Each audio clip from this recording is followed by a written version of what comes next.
You're not half the woman my mother is. The cruel words from my daughter-in-law Linda cut through our quiet kitchen like a knife. I was placing fresh apple pie on the table when she spoke those poisonous words. My hands started shaking. I slowly pushed my chair back from the table and looked her straight in the eyes. Well then, maybe your perfect mother can start covering your car payments. My son Tommy went white as snow. Car payments? What are you talking about? He shouted. Right then, I knew everything was about to change forever. This moment would start a chain of events that nobody expected. Before we continue, first let me thank you for watching Granny's Voice. Please subscribe and tell us where you're watching from in the comments. We might give you a shout out in our next video. Today's special shout out goes to Doris Marie Jones from Tustin, California, USA. Thank you for being part of our family. No, let me tell you everything. My name is Margaret and I'm 68 years old. That terrible evening, I learned that sometimes being too kind can hurt you more than being mean.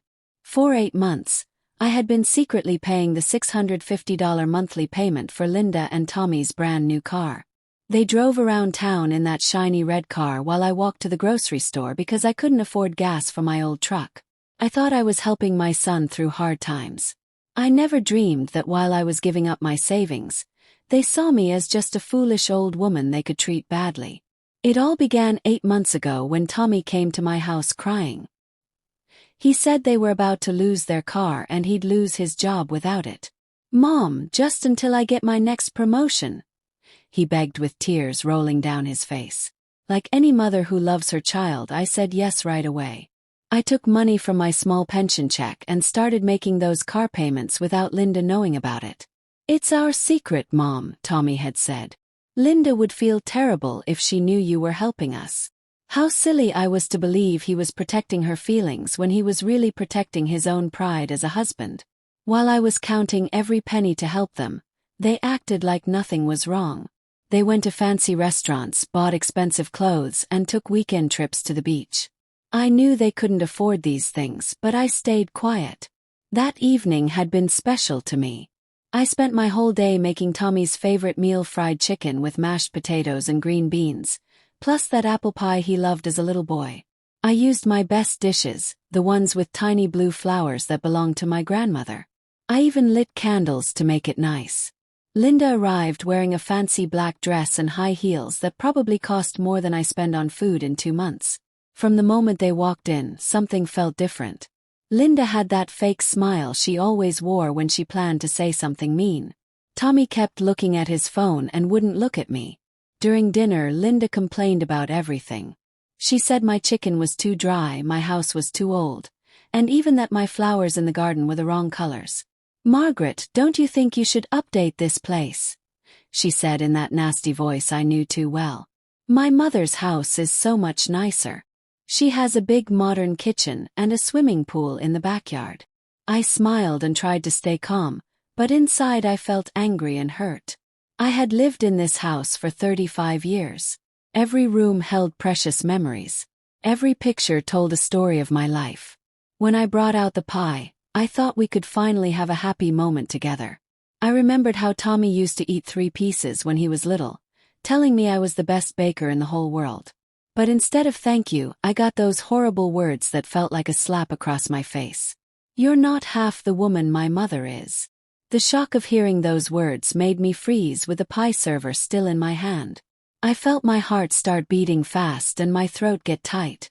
Linda looked at me with a mean smile, like she had been waiting all night to hurt me on purpose.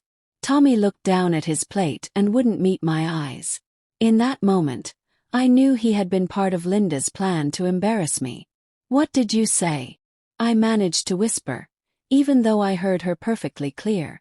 Linda leaned back in her chair like she owned my house. She repeated those cruel words with an even bigger smile. You heard me right, Margaret. My mother is successful and smart. She owns her own flower shop and a big house by the lake. She goes on trips to New York City and wears beautiful jewelry. You just stay home and cook and clean. Each word hit my heart like a hammer. I thought about all the years I worked at the school cafeteria from early morning until late afternoon. I thought about selling my wedding ring to pay for Tommy's college books, and how I worked extra hours so he could have nice clothes and toys when he was growing up. "Linda, that's enough," Tommy said quietly, but his voice was weak. He didn't really defend me. Those few words were worse than saying nothing because they showed me he agreed with his wife. My son, the same boy who used to hug me tight and say I was his favorite person in the world, was now letting me be treated like garbage in my own home. "No, Tommy, let me finish," Linda continued in that high, sharp voice she used when she wanted to sound important. "Your mother needs to hear the truth. My mother would never let her son live like this." She waved her hand around my dining room, where we had celebrated so many birthdays and holidays. She would have helped us get a better place to live. She wouldn't keep us stuck being poor with her fake kindness. That's when something inside me finally snapped. It wasn't just that her words were mean and unfair. It was that she was completely ungrateful for everything I had been doing for them without her even knowing. For 8 months, I had been paying for that shiny red car they drove around town. I had given up buying my blood pressure medicine to make sure they could get to work every day. I stood up slowly from my chair, feeling a rush of energy I hadn't felt in years. "Okay, Linda," I said in a voice so calm it surprised me. "If your mother is so much better than me, if she's such a wonderful woman, then maybe it's time for her to start taking care of her responsibilities." Tommy looked confused, but Linda kept that nasty smile on her face like she thought she had won some kind of contest. "Exactly, Margaret. I'm glad you finally understand where you belong in this family." "Oh, I understand perfectly," I replied, my voice getting stronger with every word. "And where I belong no longer includes paying the $650 every month for that red Honda Civic parked in my driveway." The silence that came next was so complete I could hear my old clock ticking in the kitchen. Tommy jumped up so fast he knocked over his water glass. The water spilled all over my grandmother's tablecloth. "What car payment?" he yelled, his eyes wide like he'd seen a ghost. "What are you talking about, Mom?" Linda's mean smile disappeared completely. Now she looked scared and confused, which made me feel satisfied. "The car payment I've been making every single month since January," I continued. I was enjoying watching their faces change from confident to terrified. $650 that comes out of my small pension check on the 10th of every month, plus the $75 insurance payment I also cover.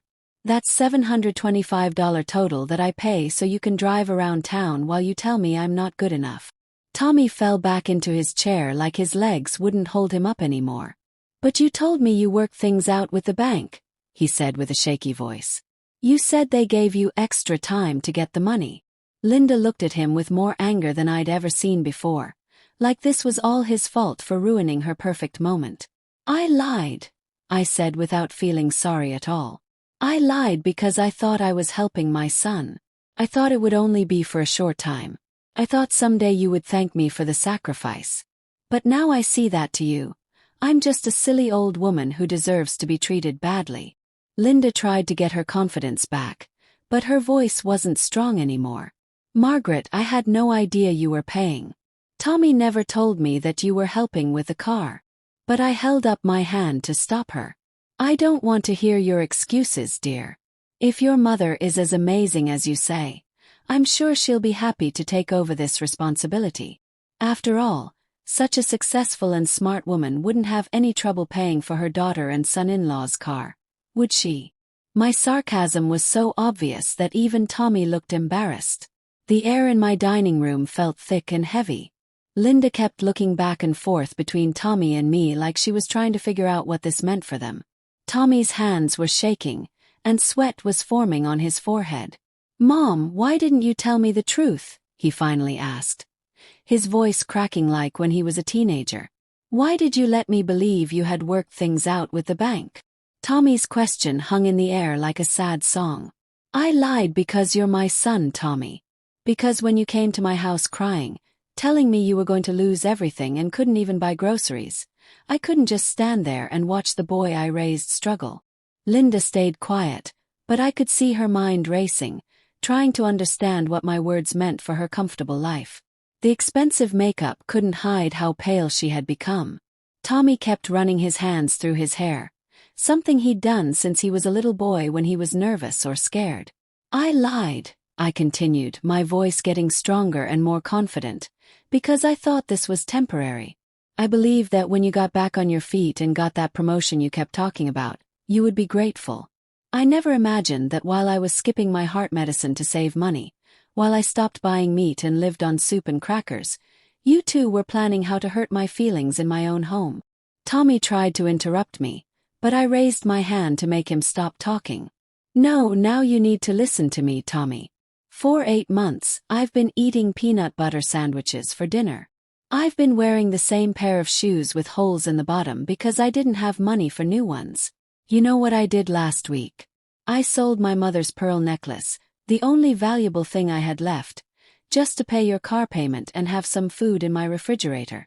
Tears came to my eyes, but they were tears of anger, not sadness. I sold the only piece of jewelry I had from my mother, something I treasured more than anything, to support a couple who thought I was worthless and not worth any respect. Linda finally found her voice, though it was small and shaky now. Margaret, I really didn't know. Tommy never told me that you were paying for the car. But I cut her off with a look that could have melted ice. Of course you didn't know, sweetheart, because your husband chose to lie to you too. He preferred for you to think he was handling everything himself rather than admit he was depending on his mother. I spit out the word worthless, with so much anger that Linda actually stepped backward. Tommy finally exploded with emotion. Mom, I never wanted it to be like this. You offered to help. I didn't ask you to give up so much. His voice sounded desperate, like a child caught doing something wrong. But his words only made me more angry. I offered. I yelled, finally losing my calm. You came to my house sobbing like a 5-year-old child.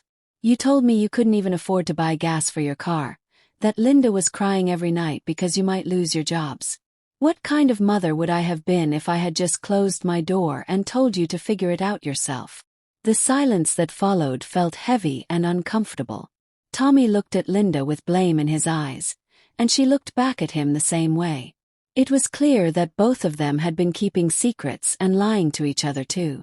You know what hurts the most, Tommy? I continued, feeling the tears rolling down my wrinkled cheeks.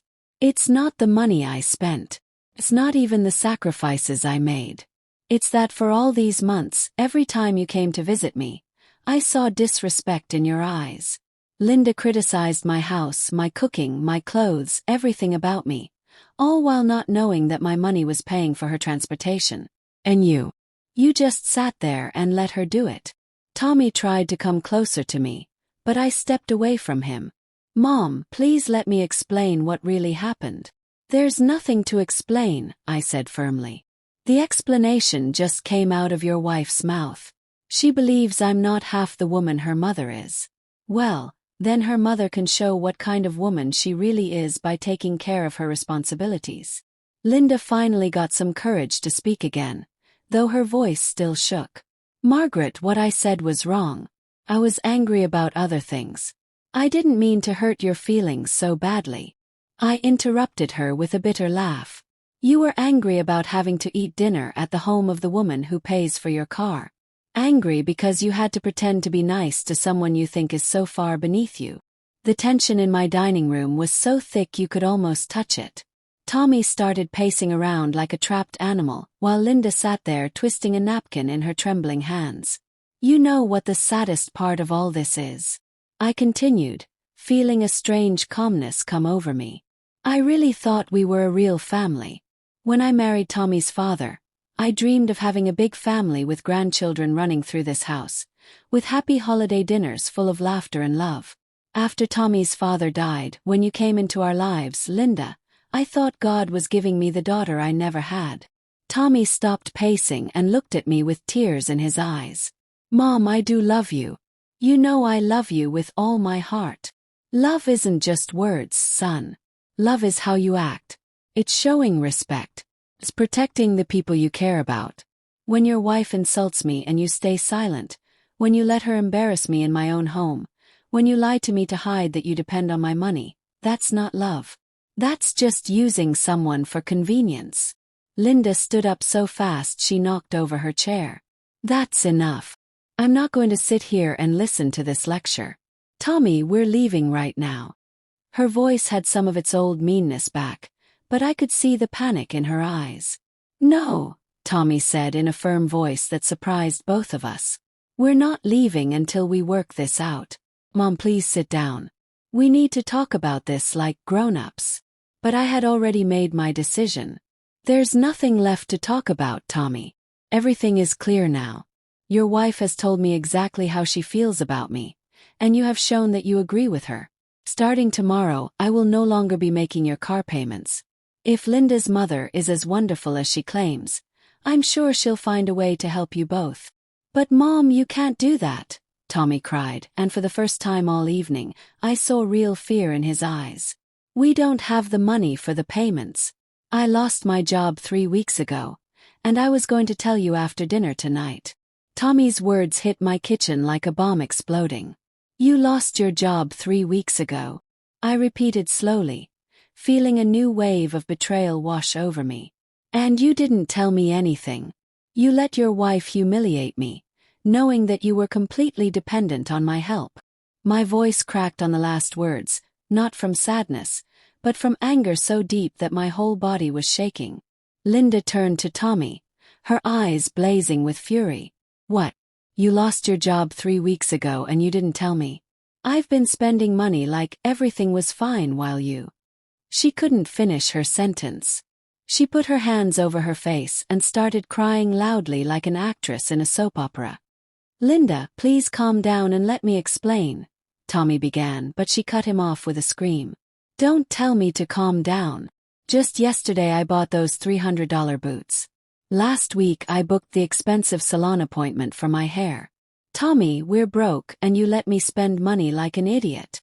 Her tears had completely ruined her makeup, and now she looked exactly like what she was, a desperate and scared woman. I watched this crazy scene happening in my kitchen, feeling a strange mix of satisfaction and sadness. For months, I had carried the weight of supporting this couple financially, and now they were finally facing the truth of their situation. Tommy looked defeated. His shoulders slumped and his face buried in his hands. You know what the most pathetic part of all this is, Tommy? I said with a calmness that surprised even me. Even now, after finding out that you've been lying to me and letting me be treated badly, my first thought is to ask if you need more help. That's what a mother does, son. That's what unconditional love looks like. Tommy looked up at me, and for a moment I saw the little boy who used to crawl into my bed during thunderstorms. Mom, I lost my job because I kept showing up late. Linda had been complaining about being bored at home, so I was taking her shopping and to lunch instead of going to work on time. Linda cut him off with a murderous look. I wasn't complaining about being bored. I was trying to find a job myself, and you said we should enjoy ourselves while we still could. Don't use me as an excuse for your laziness and irresponsibility. The mask had completely fallen off. The elegant, superior woman who had walked into my house had disappeared, showing someone common and desperate underneath. Enjoying yourselves? I asked in disbelief. Are you telling me my son lost his job because he was taking you shopping and out to lunch while I was selling my precious belongings to pay for your car? A laugh so bitter it scared me came out of my throat. Tommy came toward me with his hands stretched out like he was begging. Mom, please. I know I made terrible mistakes. I know I disappointed you, but you can't abandon us now. We have nowhere else to turn to. Linda's parents live across the country, and... Linda interrupted him again. My parents aren't across the country. They live 20 minutes away. You told me to tell you they were far away so they wouldn't find out we were struggling. One lie after another was being revealed like peeling layers off a rotten onion. And tell me, how many jobs have you lost, Tommy? I asked in a voice so quiet I could barely hear myself. How many times have you lied to me? The silence that followed was deafening. Tommy couldn't look me in the eyes, and Linda had started crying again, but this time it seemed more real. Like she finally understood how serious their situation really was. 4 jobs in the last 3 years, Tommy finally admitted. His voice completely broken. I always had excuses ready. I always told you it was temporary, that the companies were having financial problems, that it wasn't my fault. He paused and looked at me with those eyes that used to be my whole world. Mom, I think I have a real problem. I think I need professional help. For the first time all evening, I felt something close to compassion. My son wasn't just a liar and manipulator. He was someone who needed serious help with his life. But compassion didn't erase the betrayal I felt. It didn't heal the wounds that his words and his wife's words had opened in my heart. Tommy, I said slowly, admitting you have a problem is the first step toward fixing it, but I can't keep being your safety net while you do nothing to change your behavior. I can't keep sacrificing my health and happiness to support a life built on lies and disrespect. Linda stood up suddenly, wiping her tears with the sleeve of her expensive dress. This is ridiculous, Margaret. You're his mother. Mothers don't abandon their children when they need help the most. My mother would never do something like this to me. The arrogance had returned to her voice like a protective shield. Your mother has never had to deal with this situation because you've never told her the truth about your problems, I replied with icy calm. And you're right about one thing, Linda. Mothers don't abandon their children. But I'm not abandoning my son. I'm stopping him from using me as a crutch that prevents him from learning to walk on his own. Tommy came closer and took my hands in his. They felt cold and shaky. Mom, I promise I'm going to change this time. I'm going to get help. I'm going to find a steady job. I'm going to make things right. Just give me one more chance, please. I looked at those hands, once so small that they fit completely in my palm when I taught him to tie his shoes, when he was scared of the dark, when he needed comfort after having a bad dream. Tommy, how many last chances have I given you over the years? How many times have you made me these exact same promises? He couldn't answer because we both knew the truth. I had lost count of the times we'd had this same conversation, of all the broken promises and disappointed hopes. Your car payment is due next week, I announced, gently pulling my hands away from his. You have 7 days to find a solution. After that, I will no longer be responsible for your transportation or any other bills. Linda stormed toward my front door. Let's go, Tommy. I'm not staying here to be lectured by a woman who doesn't understand what family loyalty means. But Tommy didn't move from where he was standing. Linda, you can leave if you want to. I need to finish talking to my mother. His voice had a strength I hadn't heard in years, and for a moment, just for a brief moment, I saw a glimpse of the responsible man he could become if he really tried. Linda stopped dead when she heard Tommy's words. She turned around slowly, her face showing disbelief and pure rage. You're telling me to leave after everything I've sacrificed for this marriage? Her voice became high-pitched and hysterical, and she waved her hands around like she was conducting an invisible orchestra. Linda, please try to understand. I need to work this out with my mom. Too much has happened tonight, and I can't just pretend everything is fine. Tommy tried to explain calmly, but she cut him off with a gasp that probably woke up all my neighbors. No, I'm not going anywhere. If you're going to grovel like a dog, you're going to do it with me standing right here watching. She crossed her arms and planted herself firmly in the middle of my kitchen like a statue of stubbornness. Besides, this conversation affects me directly too. If she stops paying for our car, where are we supposed to go? How are we supposed to get to job interviews or grocery shopping? I watched this scene with a mixture of fascination and horror.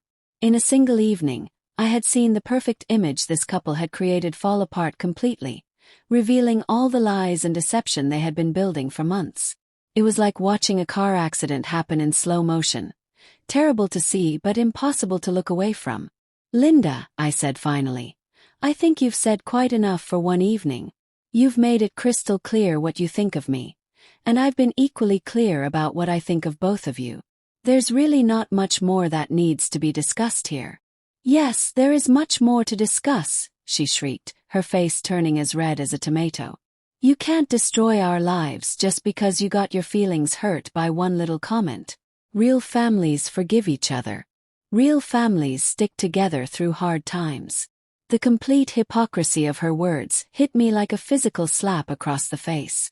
Real families stick together, I repeated slowly, letting the irony sink in. Do you mean the way you've stuck by me tonight? Or the way Tommy has stuck by me by lying about his job situation? Or maybe you mean the way you've stuck by me by allowing me to sacrifice my pension money while you live like you don't have a care in the world? Tommy sat down heavily in one of my kitchen chairs, holding his head in his hands like it weighed 1,000 pounds. Mom, I know we've made unforgivable mistakes. I know we've hurt you in ways that can't be easily fixed, but if you turn your back on us now, we literally have nowhere else to turn. That's not my problem anymore, I replied, the words coming out with a harshness that surprised even me. For 68 years, I've been taking care of other people's problems. I took care of my sick parents until the day they died. I took care of Tommy's father through his long battle with cancer. I've been taking care of you since the day you were born, Tommy. Do you know when the last time was that someone took care of me? When was the last time someone worried about my health or my happiness or my dreams? The silence that followed was deep and painful, like a wound that wouldn't stop bleeding. Tommy lifted his head and looked at me with an expression I hadn't seen since he was a small child. That mixture of guilt and understanding that appeared when he finally realized he had done something seriously wrong. Never, he admitted in a voice so quiet I could barely hear him. I've never worried about taking care of you. I always just assumed you'd be there for me, that you'd always be strong enough to handle everything, that you'd always have the answers to fix all my problems. Linda seemed to be losing patience with this emotional conversation between mother and son. Enough of this drama, Margaret. You're the parent here.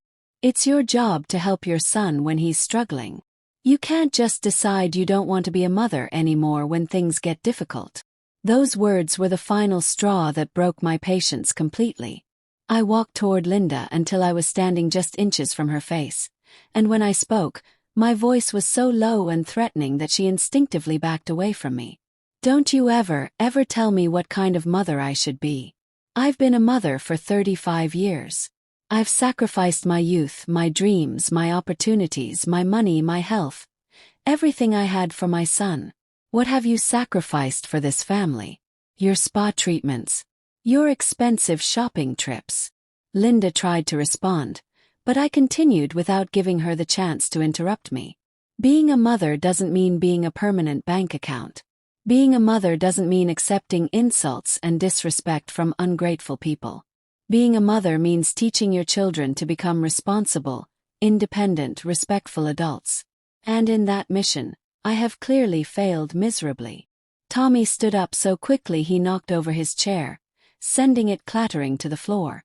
Don't say that about yourself. You've been an amazing mother to me. I'm the one who failed. I'm the one who messed everything up and disappointed you.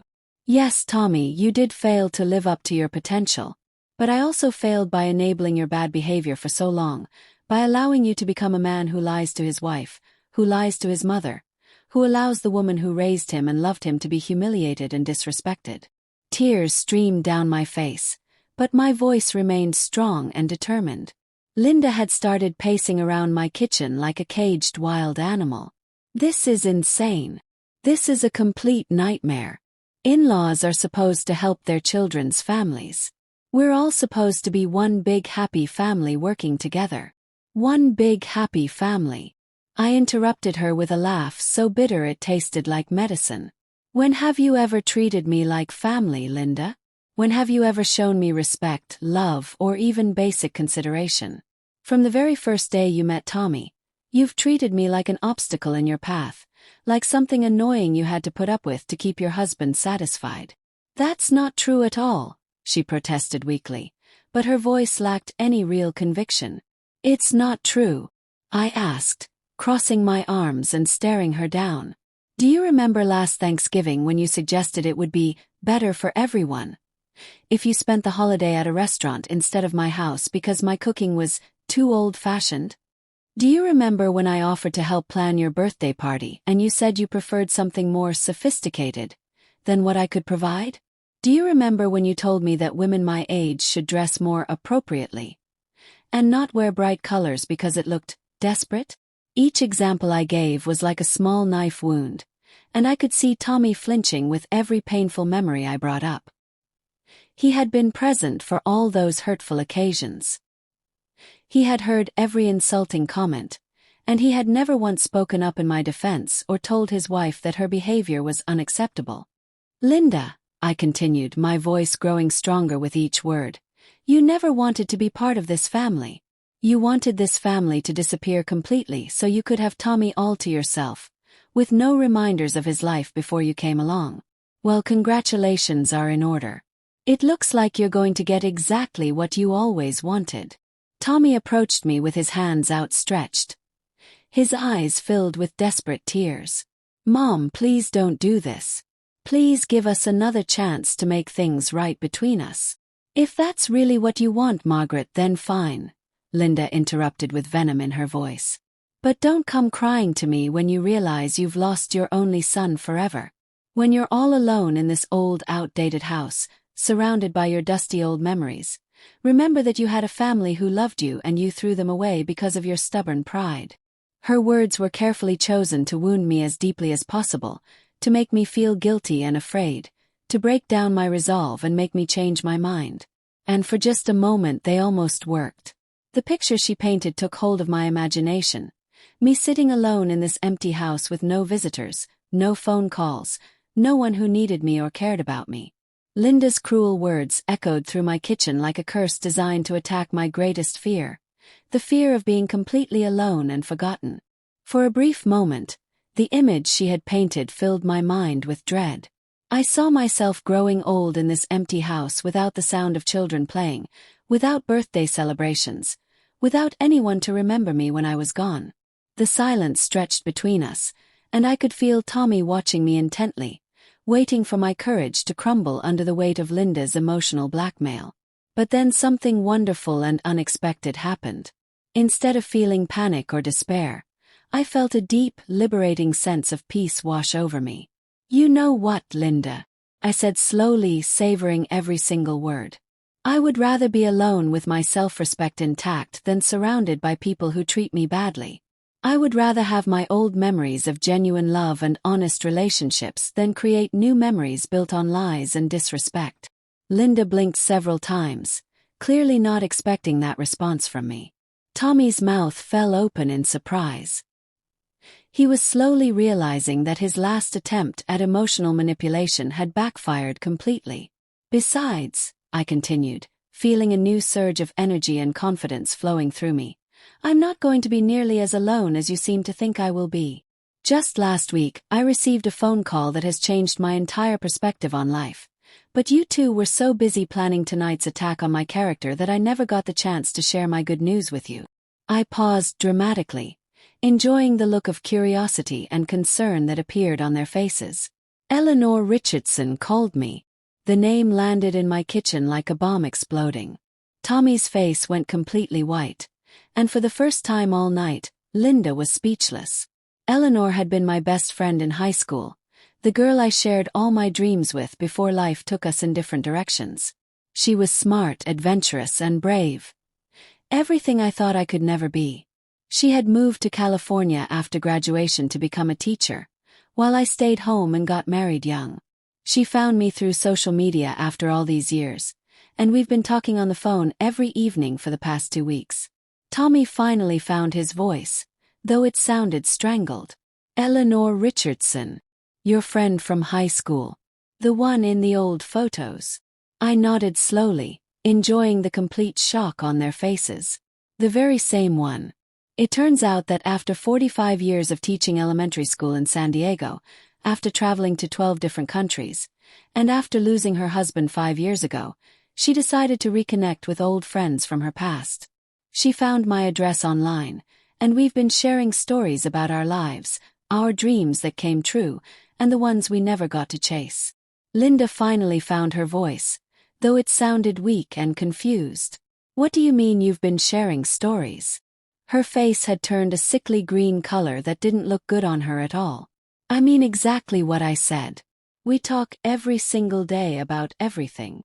We laugh about our teenage years, we cry about the people we've lost, and we dream about adventures we still want to have.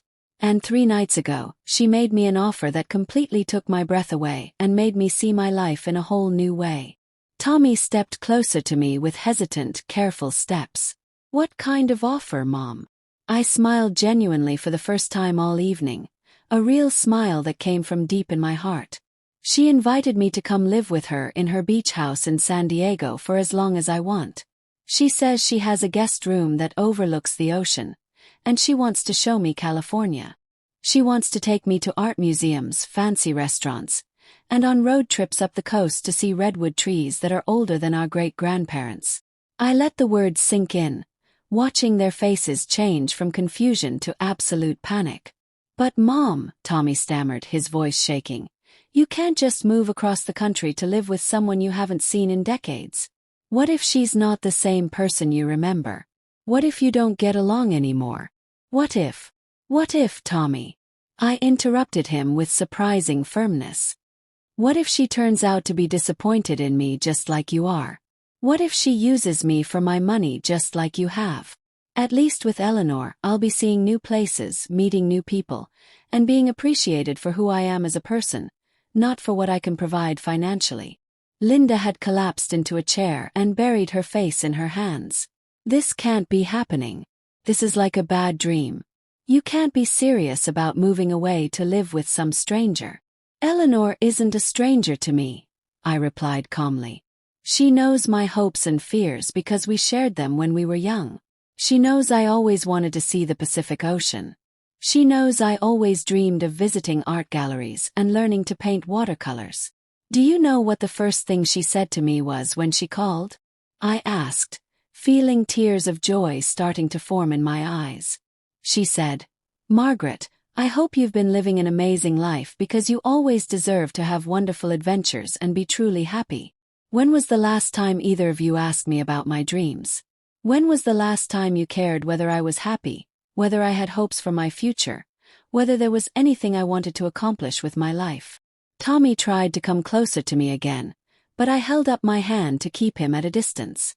Eleanor sent me pictures of her house, of her garden full of purple and yellow flowers, of the ocean view from her back porch where she drinks coffee every morning while watching dolphins swim by. She told me about her trips to Europe, about the books she reads in her book club, about the cooking classes she takes with her neighbors every Thursday evening. And you know what else she told me? Linda lifted her head to look at me, her eyes red and full of resentment and fear. What did she tell you? She asked in a small, defeated voice. She told me that a woman my age, with all my life experience, is a treasure to be valued. She said I have stories worth telling, wisdom worth sharing, and love worth giving to people who will appreciate it. She told me that any community would be lucky to have my friendship, my kindness, and my talents. My voice started to break a little as I remembered those beautiful, healing words. After I hung up that phone call, I sat right here in this kitchen and cried for 2 hours straight. But I wasn't crying from sadness or loneliness. I was crying from relief and gratitude. I was crying because someone had finally reminded me that I am more than just a mother, more than just a bill payer, more than just a free housekeeper. I am a complete woman with my own value and worth. Tommy had gone pale as a ghost. Mom, please don't make any life-changing decisions tonight because you're upset about what happened at dinner. Eleanor might be telling you what she thinks you want to hear.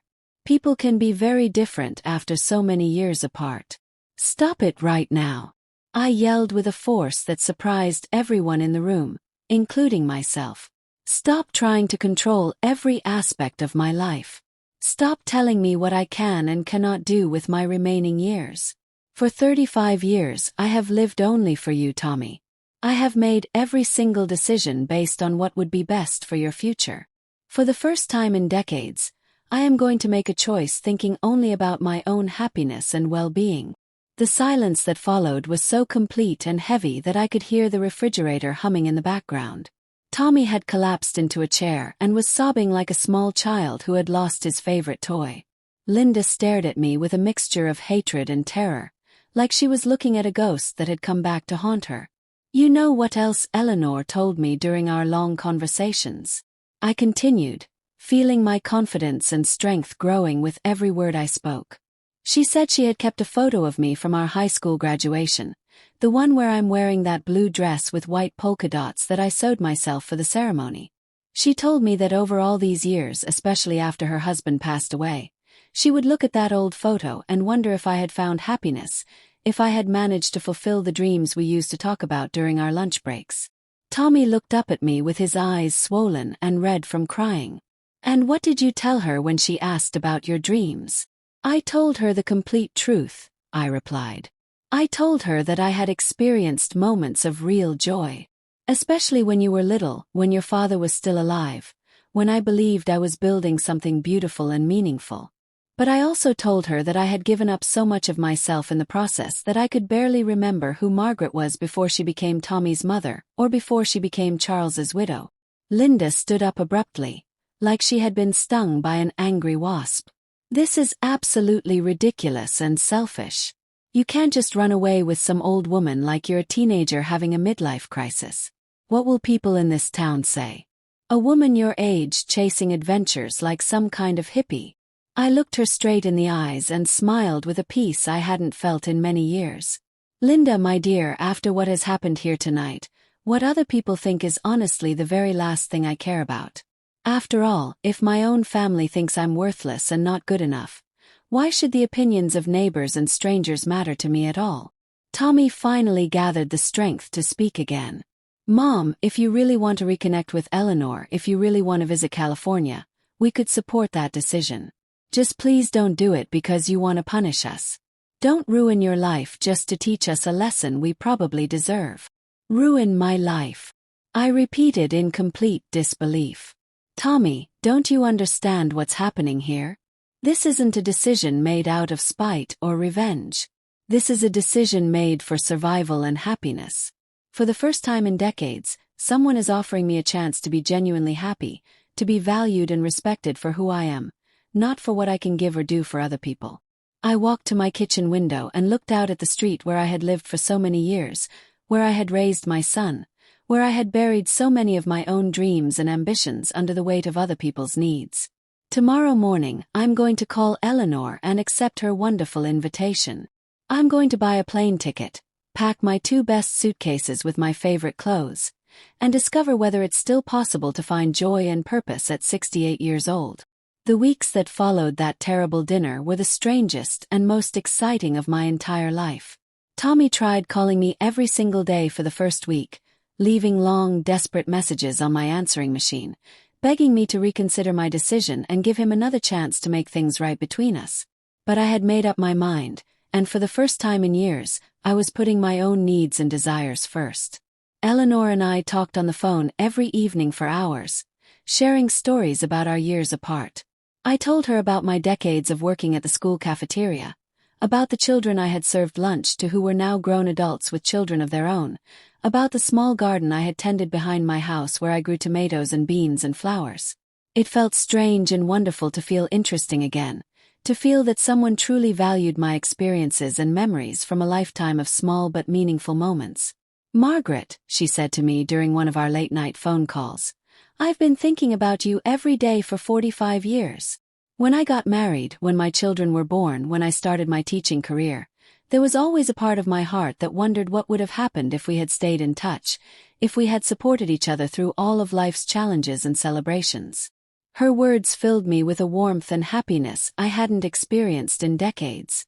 "Eleanor, I thought about you so many times too. Especially during the difficult periods when Tommy's father was sick, when Tommy started having problems as a teenager and young adult. I wondered what my life would have been like if I had been brave enough to leave this small town and see the world with you." "Well," she replied with that gentle laugh I remembered perfectly from our school days, "it's never too late to find out what adventures are waiting for us, is it?" The plane ticket was lying on my nightstand, real and tangible, like a promise of freedom and new beginnings. Departure date: April 10th. Destination: San Diego, California. Eleanor had offered to pay for my flight, but I had politely declined her generous offer. "This is my decision and my adventure," I had told her firmly. "I want to pay for it with my own money. The money I had been saving for months by skipping my own needs and wants." Money I would now use for something that would bring me genuine happiness for the first time in many years. 5 days before my scheduled departure, Tommy showed up at my front door without calling first. He looked absolutely terrible, thin and pale with dark circles under his eyes. His clothes wrinkled like he had been sleeping in them for days. "Mom, please, we really need to talk about this," he said in a broken voice that, despite everything that had happened, still tugged at my heartstrings. I let him into my house but kept my emotional guard up. "Where is Linda?" I asked as I poured coffee in my small kitchen. "She's staying with her parents," he replied heavily, slumping into my kitchen chair like he could barely hold himself upright. "She moved out a week and a half ago. She says she can't stay married to me if I can't provide the lifestyle she thinks she deserves. She says I'm a failure as a husband and as a man." He laughed bitterly, but there was no humor in it. "It turns out her superior mother isn't quite so superior when it comes to actually helping out financially. Her parents told Linda she made her bed and now she has to lie in it." I felt a spark of satisfaction that wasn't particularly noble or kind, but which I couldn't help feeling. "So what are your plans now, Tommy?" I asked, genuinely curious about his answer. "I've been desperately searching for work everywhere, Mom. I've applied to offices, restaurants, grocery stores, construction companies. Anywhere that will give me a chance. I'm willing to do any kind of honest work." He looked up at me, and I saw something in his eyes that I hadn't seen in many years: genuine humility and determination. "I've also been going to counseling sessions at the Community Mental Health Center. They offer services on a sliding scale based on income, so I can afford to get the help I need." "I'm genuinely glad to hear that, Tommy," I said, and I meant every word. Seeking professional help is a big, important step toward changing your life. The counselor has been helping me understand a lot of things about my behavior patterns that I didn't want to face before. She helped me realize that I've been emotionally immature and financially irresponsible, not just with you, but with everyone who has ever tried to help me throughout my life. His words sounded sincere and thoughtful, like he had been practicing this conversation in his mind many times. "And what specifically have you learned about yourself?" I asked, wanting to see if this change was real or just another manipulation attempt. Tommy took several moments to gather his thoughts, nervously fidgeting with his coffee mug. "I've learned that I never developed proper coping skills or personal responsibility because you were always there to rescue me from the consequences of my poor choices. It's not your fault," he quickly added when he saw the expression on my face. "It's mine for taking advantage of your love and generosity for so many years without ever appreciating what you were sacrificing for me." I nodded slowly, impressed by his honest self-reflection. "And what have you learned about your relationship with Linda? That what I thought was love was actually just emotional dependency and fear of being alone. I stayed with her even though she treated you badly because I was afraid I couldn't find anyone else who would put up with my immaturity and lack of direction." He paused and looked directly into my eyes with more honesty than I had seen from him in years. "Mom, I know I don't deserve your forgiveness or your trust. I know I've probably destroyed our relationship forever, but I need you to know that for the first time in my adult life, I'm seeing my situation clearly and taking full responsibility for my actions." "And what exactly do you see when you look at your situation clearly?" I asked carefully, not wanting to get my hopes up too high. "I see a 68-year-old woman who sacrificed her entire adult life for a son who never truly appreciated what she was giving up for his benefit. I see a woman who worked her fingers to the bone to provide me with education and opportunities that I completely wasted through laziness and poor decisions. I see a woman who deserves to be happy, who deserves to be valued and respected, who deserves to chase her own dreams after decades of putting mine first." His words touched my heart deeply, but they also made me cautious about getting too emotional. "Tommy, I'm relieved to hear you reflecting on these important issues, but words come easily when someone is desperate. Real, lasting change requires time and consistent actions over months and years." "I know that, Mom," he said, nodding earnestly. "And I'm not here to ask you to cancel your trip to California. I'm not here to ask for money or any other kind of help. I'm here to tell you that I'm going to prove to you through my actions that I can become a responsible, independent adult, even if you're not here to see my progress. What do you mean by that? I asked, curious about his plans. Tommy stood up and started pacing around my small kitchen, something he had done since childhood when he was thinking hard about something important. I got a job working nights at a warehouse loading and unloading trucks. The pay is low and the work is physically demanding, but it's honest work that allows me to rent a small studio apartment across town. I'm also taking online courses in computer repair and maintenance, so I can eventually get a better job with more stability and better pay. I looked at him in genuine surprise, impressed by his initiative. When did you decide to make all these changes in your life? The night after our confrontation here in your kitchen. When I got home and Linda started screaming at me for ruining our financial security by telling you the truth about my job situation. Something inside me finally clicked into place, and I realized I was 35 years old and had never once been truly responsible for my own life, not even for a single day.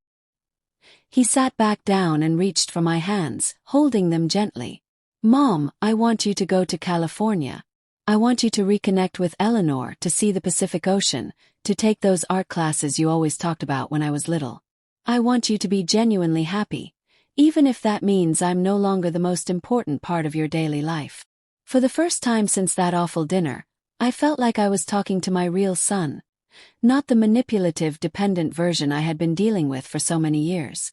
Tommy, you will always be an important part of my life. You're my son, and that will never change. But I need you to understand that our relationship has to be different from now on. It has to be based on mutual respect and healthy boundaries. I understand that completely, he said with conviction. And I want you to know that I'm going to work hard every day to become the kind of son you can be genuinely proud of, even if it takes years to rebuild the trust I've broken, even if by then our relationship can never be the same as it was before. We sat together in comfortable silence for several minutes, each of us lost in our own thoughts about the past and the future. Finally, Tommy spoke again with curiosity in his voice. Will you tell me about Eleanor? What was she like when you were teenagers together? An involuntary smile spread across my face as I thought about those happy days from so long ago. She was brilliant, confident, and adventurous. She had a way of making me feel like I could accomplish anything I set my mind to. When we talked about our dreams for the future, she would listen to every word like my thoughts were the most important thing she had ever heard. She made me believe I was capable of great things. Why didn't you stay in touch with her when she moved to California? Because I was scared and insecure, I admitted honestly.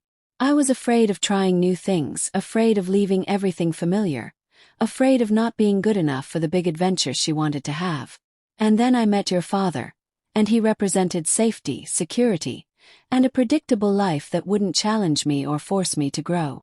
I paused, thinking carefully about my next words. I don't regret choosing your father, Tommy. He was a kind, decent man and we had many good years together. But now I have a second chance to find out what would have happened if I had been braver when I was young. Tommy nodded thoughtfully. Do you really think Eleanor has been thinking about you all these years? Or do you think she might be idealizing your friendship from the past? His question made me consider something I had been wondering about myself. You know, Tommy, I've asked myself that exact same question every night since Eleanor first contacted me.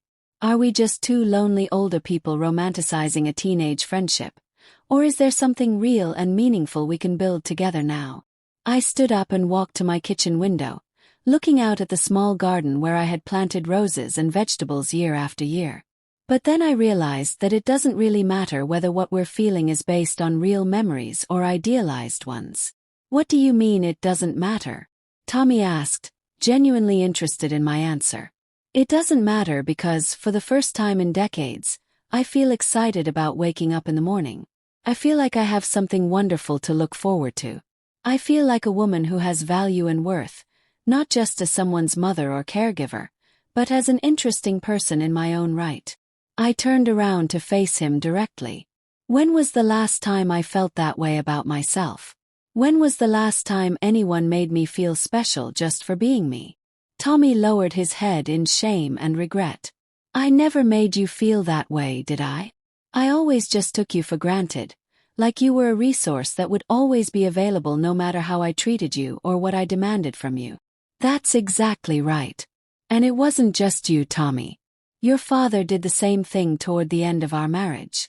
I stopped being Margaret and became just Tommy's mom or Charles's wife. I lost my individual identity completely. At that moment, my phone rang with Eleanor's daily call, right on schedule as always. I looked at Tommy, who nodded and gestured for me to answer. I put the phone on speaker so he could listen. "Hello, beautiful." Eleanor's warm voice filled my kitchen with joy and sunshine. "How has your day been?" "Interesting and emotional," I replied, smiling despite the serious conversation Tommy and I had been having. "My son Tommy is here visiting. Tommy, I'd like you to meet Eleanor Richardson." "Eleanor, this is Tommy, my son." "Hello, Tommy," Eleanor said warmly. "Your mother talks about you all the time. She's told me so many wonderful stories about your childhood." "Hello, Mrs. Richardson," Tommy replied, his voice respectful but uncertain. "I have to be honest with you. The situation between my mother and me is complicated right now. But I'm starting to understand that she deserves to be happy, even if that means big changes for our family." "That's a very mature and loving response," Eleanor replied with obvious approval. "I'll tell you something, Tommy. I raised 2 children myself, and it took them many years to understand that their parents are complete human beings with their own needs, dreams, and desires, not just eternal sources of support and sacrifice." Tommy looked at me with surprise, clearly not expecting Eleanor to be so direct yet understanding at the same time. "Mrs. Richardson, can I ask you what your intentions are regarding my mother?" he asked respectfully but firmly. Eleanor chuckled warmly. "That's a fair and important question, and I respect you for asking it. My intentions are to get to know the woman that my dear friend became over all these years we've been apart. My intentions are to show her the beautiful places I've discovered, to introduce her to my friends and neighbors, to cook meals together, to listen to her stories, and perhaps, if we both feel comfortable, to build a deep friendship that could last for the rest of our lives." "And if things don't work out the way you both hope?"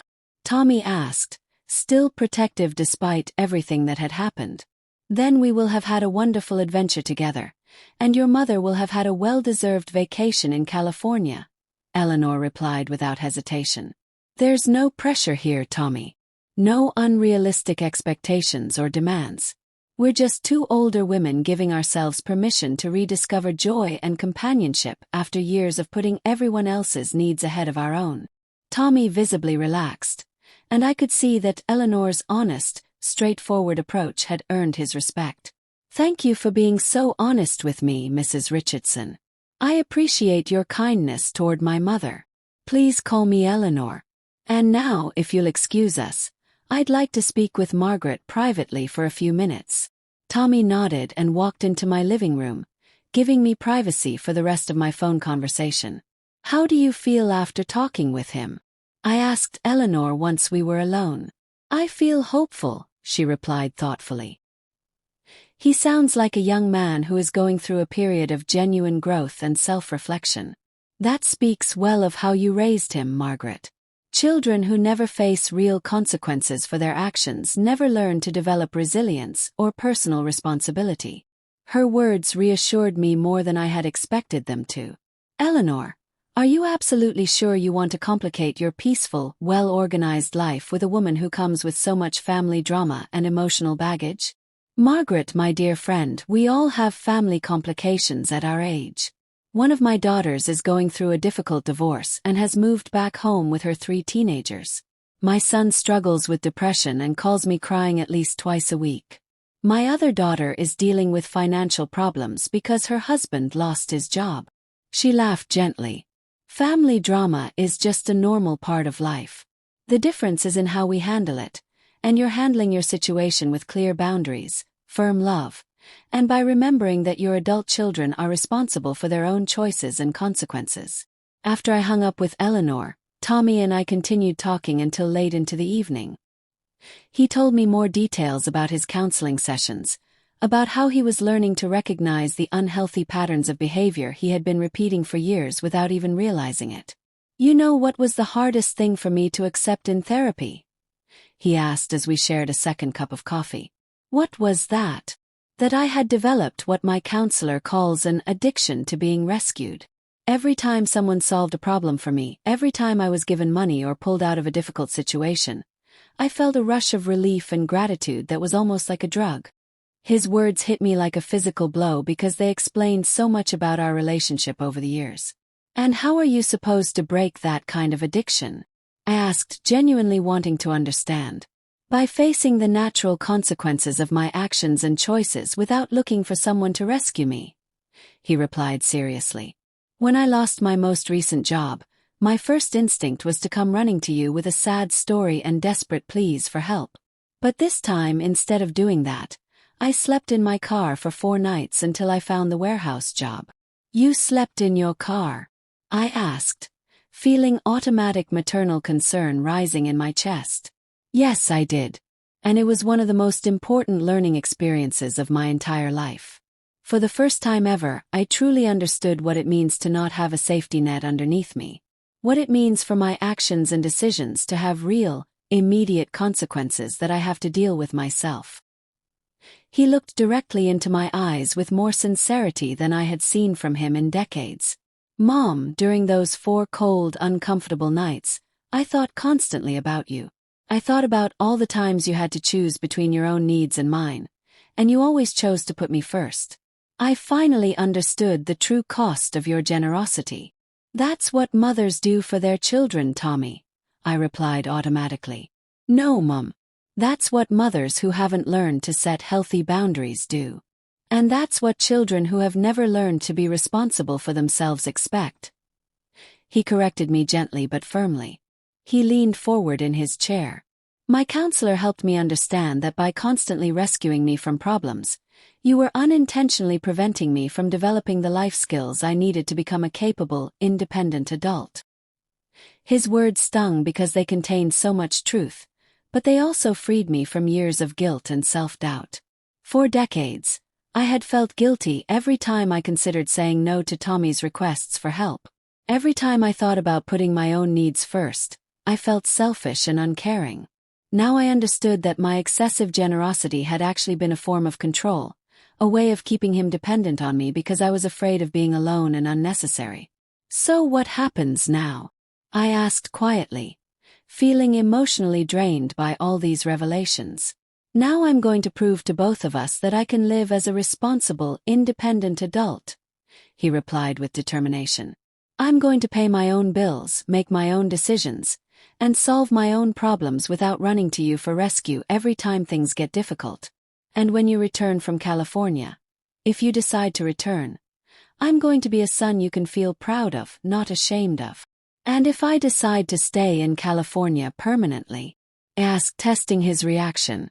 Tommy smiled, and for the first time in many years, I saw genuine happiness in his expression instead of manipulation or self-pity. "Then I'll be truly happy for you, Mom. I'll visit you whenever I can afford to travel. I'll call you every week to check on you, and I'll live my own life knowing that my mother is finally living hers." The morning of my departure dawned bright and clear, with a gentle breeze that seemed to whisper promises of new adventures and fresh beginnings. Tommy arrived early to drive me to the airport, and for the first time in many years, there was no tension or hidden agendas between us. He had brought me a small bouquet of yellow daisies, my favorite flowers, and a sealed envelope. "Don't open this letter until you're on the airplane," he said with a shy, nervous smile. "It contains things I needed to say to you, but I find it easier to express my deepest feelings in writing than in spoken words." During the drive to the airport, we talked about ordinary, everyday things: the weather, current events in our small town, his work schedule for the upcoming week. It was a normal, relaxed conversation between a mother and her adult son, something we hadn't shared in many years. There were no desperate pleas for reconsideration, no dramatic scenes, no attempts at emotional manipulation. Just a quiet, peaceful discussion between two people who loved each other but finally understood the importance of healthy boundaries in relationships. "Mom," he said as we pulled into the airport parking lot, I want you to know that regardless of what happens during your time in California, this conversation has already been worth everything."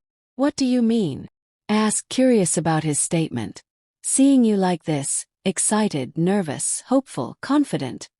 I haven't seen you shine with this kind of inner light in many, many years. You look like the strong, capable woman you've always been, but somehow forgot you were." He helped me remove my suitcase from his car, a suitcase I had carefully packed with my best clothing, including a new turquoise dress I had bought especially for this adventure. At the airport, Tommy walked me all the way to the security checkpoint where we would have to say goodbye. When the moment came, we hugged with an intensity and genuine affection we hadn't shared since he was a small boy. "I love you, Mom," he whispered in my ear, his voice thick with emotion. "Go have the most amazing adventure. Fall in love with life again. Be happier than you've ever been. You deserve all the joy and wonder the world has to offer. I love you too, son. And I'm proud of the man you're working to become." Once I was settled in my seat on the airplane, I opened Tommy's letter with trembling hands that shook with anticipation and nervousness. His handwriting, which had always been messy and rushed, looked more mature and careful now, as if he had taken great care with every word. "Dear Mom," it began, "during these past few weeks, I've been thinking constantly about all the times you were my hero without me even noticing or appreciating what you were doing. When you worked double shifts to pay for my school supplies and clothes, when you sold your sewing machine to buy me a bicycle for my birthday, when you pretended not to be hungry so I could have second helpings at dinner, when you stayed awake all night taking care of me when I was sick with fever. All those countless moments of quiet love that I took for granted. Now I understand that being a mother doesn't mean disappearing completely into that role. It means loving someone enough to teach them independence and self-respect. It means being brave enough to let go when the time comes for them to grow up. Thank you for finally loving me enough to force me to become an adult. Fly high, Mom. Both literally and figuratively. With all my love, respect, and admiration, Tommy. P.S. Eleanor is very lucky to be reconnecting with the most amazing woman in the world. Tears streamed down my cheeks as I carefully folded the letter and put it back in my purse. Through the airplane window, I could see clouds stretching endlessly toward the horizon. And for the first time in decades, I felt that my future stretched just as endlessly with possibilities I had never dared to imagine. Eleanor was waiting for me at the San Diego airport with a bouquet of pink roses and a smile I recognized immediately, even though her hair was silver now and she had laugh lines around her eyes that hadn't been there in our school photos. When she saw me walking toward her, her face lit up with the same joy and warmth I remembered from our teenage years. "Margaret," she called out, practically running to meet me. "You're even more beautiful than I remembered, and twice as brave." The days that followed were like living inside a wonderful dream I never wanted to wake up from. Eleanor took me to see the Pacific Ocean for the first time in my life, where I stood on the sandy beach watching waves roll in from the horizon that seemed to stretch into infinity. She introduced me to her neighbors and friends, who welcomed me with such genuine warmth that I felt like I had always belonged in their community. Her daughter Sarah told me, "Mom hasn't laughed this much since Dad passed away. Thank you for bringing back her happiness, and thank you for letting her bring back yours." Eleanor cooked for me every evening, elaborate, delicious meals that we enjoyed on her back deck while watching the sunset paint the sky in shades of orange and purple I had never seen before. But more than the beautiful food or the stunning views, what touched my heart most was how she treated me. To Eleanor, I wasn't a tired old woman or someone's burden. I was simply Margaret, a woman with interesting stories to share, opinions worth hearing, and dreams still worth chasing. Her friendship reminded me of who I used to be before I lost myself in decades of taking care of everyone except myself. At the end of my planned month in California, Eleanor made me a proposal that opened up possibilities I had never dared to imagine for my future. "Margaret, I don't want this friendship to end just because your vacation time is over. I know it sounds crazy, and I know we're still getting to know each other again after all these years apart, but I want you to consider making this move permanent. You don't have to live in my house if you prefer your own space, but there's a lovely little apartment for rent just 2 blocks away. We could be neighbors and companions, supporting each other through whatever adventures these golden years have in store for us. My first instinct was to think of all the practical reasons why such a big change would be impossible. My house back home, my few remaining friends in my hometown, the life I had built over so many decades. But then I remembered Tommy's letter. His words about flying high and being brave enough to chase happiness wherever it might lead me. I thought about Linda's cruel words and the years I had spent making myself smaller and smaller to accommodate other people's expectations and demands. I thought about all the dreams I had postponed and all the adventures I had convinced myself I was too old or too ordinary to deserve. What if this new chapter doesn't work out the way we're hoping it will? I asked Eleanor honestly. What if we discover that we're just two lonely old women trying to recapture something that only existed in our memories?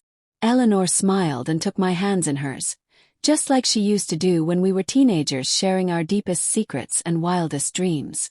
Then we'll have had a beautiful adventure together, Margaret. But what if it works out better than either of us dares to hope? What if, after a lifetime of putting everyone else's needs first, you finally get the chance to be completely and authentically happy? That night, I called Tommy to tell him about Eleanor's proposal and ask for his honest opinion. His response filled me with pride and confirmed that the changes I had seen in him were genuine and lasting. "Mom, are you happy living there with Eleanor?" "Happier than I've been in decades, Tommy. She treats me with respect and kindness. She makes me feel valuable and interesting every single day." "Then stay and build the life you've always deserved," he said without hesitation. "I'll be perfectly fine on my own. In fact, I'll be better knowing that you're finally living for yourself instead of sacrificing your happiness for mine." 6 months later, I was packing my most treasured possessions from my old house, preparing to move to California permanently. Tommy helped me with everything, showing a level of maturity and thoughtfulness that filled my heart with hope for his future. "You know what's ironic about all this?" he said as we carefully wrapped my grandmother's china. "By letting you go and live your own life, I feel like I finally have my real mother back. Not the woman who constantly worried about rescuing me, but the strong, independent, amazing person you always were underneath all that self-sacrifice." As I finish writing this story from Eleanor's sun-filled kitchen, listening to the ocean waves and waiting for her to return from her morning walk along the beach, I think about how much my life has changed. Tommy is successfully building his own independent life, working steadily and continuing his counseling. He's even started dating a kind woman who encourages his personal growth instead of taking advantage of his generosity. Linda remarried someone who could provide the lifestyle she wanted, which was probably the best outcome for everyone involved. And me. I finally learned that it's never too late to choose happiness over duty, adventure over safety, and self-respect over people-pleasing. I learned that loving yourself isn't selfish. It's the foundation that makes healthy love for others possible. Most importantly, I learned that a woman of any age can start over, can chase her dreams, and can build a life filled with joy instead of just obligation. When I look back at that terrible evening when Linda humiliated me in my own kitchen, I see it now as the greatest gift I could have received. It was that moment of cruelty that finally woke me up to my own worth. It was that humiliation that gave me the courage to demand better treatment.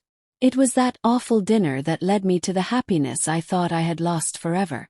So I ask you, if life offered you a second chance at genuine happiness, would you be brave enough to take it, no matter what other people might think or say? Because believe me, it's never too late to start living the life you truly deserve.